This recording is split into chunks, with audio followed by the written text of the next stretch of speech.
오늘 또 그대의 최고의 날입니다. 임은미 선교사 묵상입니다.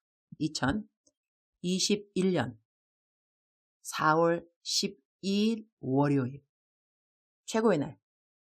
헤아릴 수 없는 큰 일들을 행하실 하나님. 욥기 37장. 어제는 울산 대형교회 담임 목사님이 카톡을 보내주셨다. 아마 주일날 당회를 마치시고 보내주신 글 같았다. 62년 대형교회가 생기고 처음 있는 일들이라며 간증을 보내주셨다. 어려운 이웃들, 어려운 교회들, 환자들, 협력 선교사 등의 거의 5억을 전달하기로 했다는 것이다. 그리고는 나에게 2천만 원을 보내기로 했다는 것이다. 2천만 원 헌금을 나에게로? 어머나, 이 웬일? 내가 한국에 지난달 있을 때 울산 대형교회에서 금요 설교를 했었다. 그때 코로나이기에 더욱 더 재정적으로도 이웃을 돌아보는 것을 복음의 기회로 삼았으면 좋겠다고 말씀을 전했다. 그리고 그 교회 설교를 마치고 내가 너무 헌금을 강조한 것 같아서리 그 교회에 해외에서 돌아온 선교사들을 후원하는 지정 헌금 항목이 있어서리 그곳에 사용해달라고 1천만 원 헌금을 하고 왔다. 그 교회에서 깜짝 놀란 것 같았다. 선교사가 보통 설교하고 가면 선교 헌금을 가능한 많이 걷어가는데 나는 1천만 원 헌금을 하고 왔으니 말이다. 그런데 한 달이 지난 지금 나에게 2천만 원 선교 헌금을 보내기로 당회에서 결정했다고 하니 우와! 울산 대형교회 당회장 조은 목사님과 당회 모든 장로님들 그리고 헌금하신 모든 성도님들께 감사를 드리고 축복합니다. 욥기 37장 5절. 하나님은 놀라운 음성을 내시며 우리가 헤아릴 수 없는 큰 일을 행하시느니라. God's voice thunders in marvelous ways. He does great things beyond our understanding. 오늘 이 말씀에 놀라운 음성이라는 말과 헤아릴 수 없는 큰 일을 행하시느니라 라는 말씀이 마음에 와닿는다. 음성이라는 것은 들려오는 목소리라고 이해하고 싶다. 하나님의 음성을 우리는 어떻게 듣는가? 꼭 육성으로 듣지 않아도 우리는 마음에 들려오는 하나님의 음성을 듣는다고 나는 믿는다. 마음에 들려오는 음성뿐 아니라 자연을 보면서도 그 오묘함과 신비함에 우리는 하나님의 살아계신 숨결을 듣지 않는가 한다. 어제 나는 10마리 소 헌금을 받았다. 60마리 소를 사려고 했던 계획에서 지금 소는 150마리가 되었다. 땅값으로 6천만 원이 들어왔다. 나는 매일 내게 들어오는 후원금 내시는 분들 이름을 직접 손으로 공책에 쓴다. 공책에 쓰면서 그분들이 보낸 기도 제목으로 기도를 한다. 그러면서 당연 매일 들어오는 헌금의 합계를 공책에 적는다. 이 합계는 매월 초 내 개인 웹페이지에 올라가고 헌금을 쓴 내역 역시 올라간다. 어제까지 한국에서만 들어온 헌금은 2억 4천만 원이 넘었다.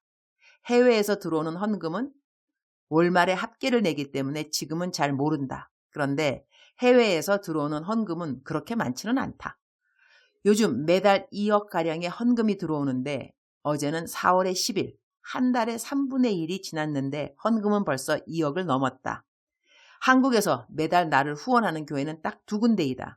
울산 대형교회 그리고 순복음 은빛교회 이렇게 2군데이다.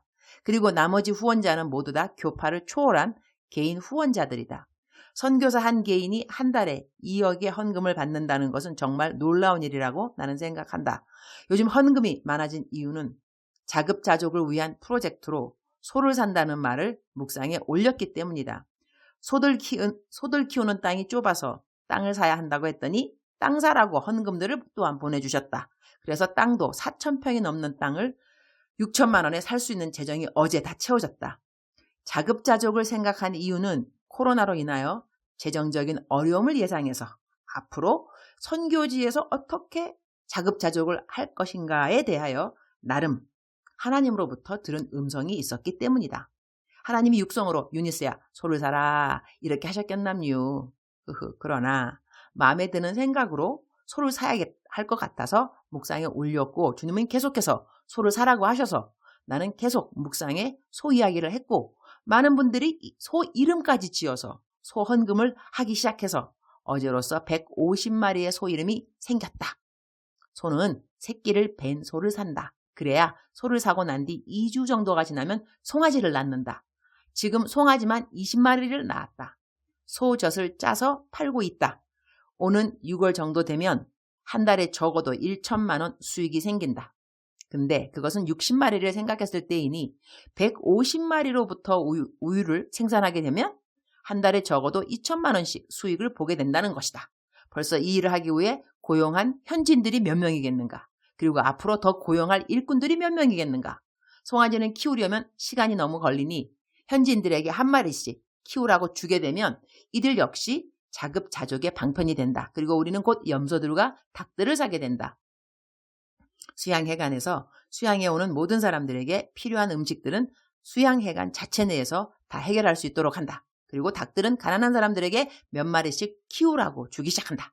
그러면 닭들이 적어도 매일 낳는 달걀들로도 사람들이 배를 굶지는 않게 된다는 것이다. 남편이 어제 가정예배를 들으면서 한 말이 있다. 1994년 2월 처음 케냐에 도착해서 얼마 안 되었을 때 주님이 남편에게 You are going to be the man of lands and animals.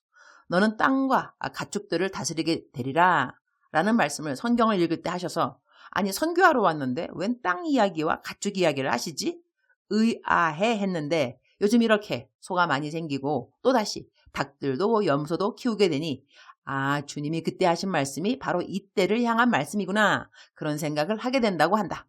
나로서는 주님이 하신 말씀이 약 7년 전부터 너는 사람들을 준비시켜라 하였고 시간 지난 다음 주신 말씀은 사람들을 준비시키려면 너가 준비가 되어야 된다 하였고 또 시간이 지난 다음에는 너가 준비되었으니 이제 너는 사람들을 준비시켜야 한다 였다. 어제 소가 150마리가 되고 또 전혀 생각지 않았던 2천만 원의 헌금에 대한 소식을 듣고 기도를 드렸다. 나는 특별한 주님의 음성을 듣고자 할 때는 항상 공책을 꺼내고 그리고 공책에 직접 손글씨로 적는다. 그 공책의 숫자도 이제는 한두 권이 아니다. 어제 주신 말씀은 유니스야 너무 놀라지 말아라. 이것이 시작이란다. 너는 왜 내가 많은 사람들을 동원해서 너를 위해 기도를 하게 했는지 그 이유를 알게 될 거야. 너는 이제 너가 이전에 상상도 하지 못했던 일들을 하게 될 거야.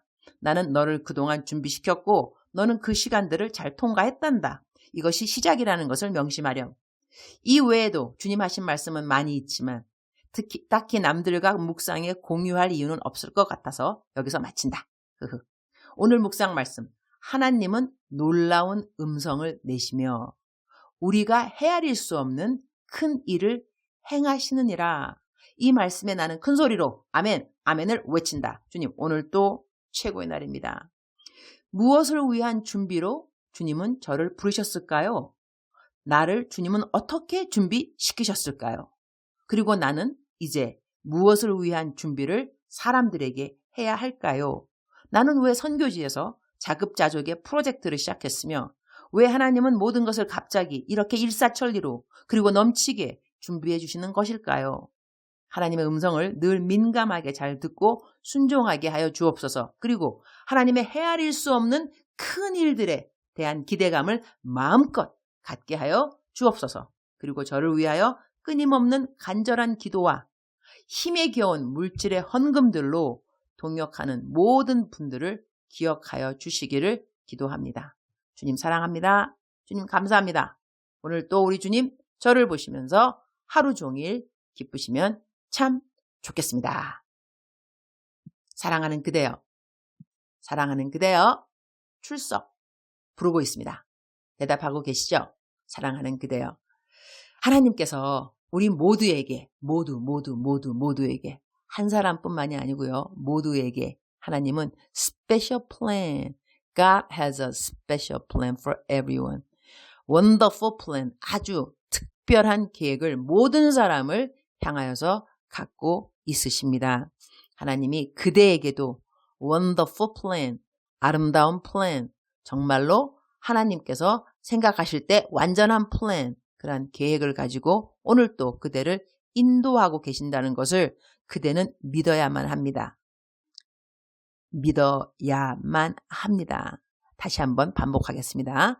믿어야만 합니다. 하나님은 그대를 향하여 아름다운, 놀라운, 스페셜, 특별한 계획을 갖고 계십니다. 하나님은 우리들이 그 믿음을 갖는 것을 기뻐하십니다. 믿음이 없이는 하나님을 기쁘게 못하나니 우리는 그 믿음을 갖고 있어야 하나님을 기쁘게 할 수 있습니다. 우리의 믿음대로 어떠한 일이 되든지 안 되든지 간에 그것 상관없이 일단은 하나님을 기쁘게 하는 사람이 되려면 하나님을 향하여서 믿음이 있어야 한다는 것입니다. 오늘 하나님은 그대에게 말씀하십니다. 사랑하는 딸아, 사랑하는 아들아, 나는 너에게 아름다운 그리고 완전한 계획이 있단다. 믿어지니? 믿을 수 있니? 우리는 이때 아멘, 아멘 대답함으로 말미암아 하나님께서 우리를 향하신 계획에 우리가 믿음이 있다고, 믿음이 있다는 것은 곧 하나님을 기쁘게 하는 것이니까 하나님을 기쁘게 하면서 오늘 하루도 시작하는 그대가 되기를 축복합니다. 사랑하는 그대여, 사랑하는 그대여, 억만 번 더 들어도 기분이 좋은 말, 사랑하는 그대여, 오늘 또 하나님과 동행하실 그대를 사랑합니다. 사랑하는 그대여 축복합니다. 오늘 또 그대의 최고의 날입니다.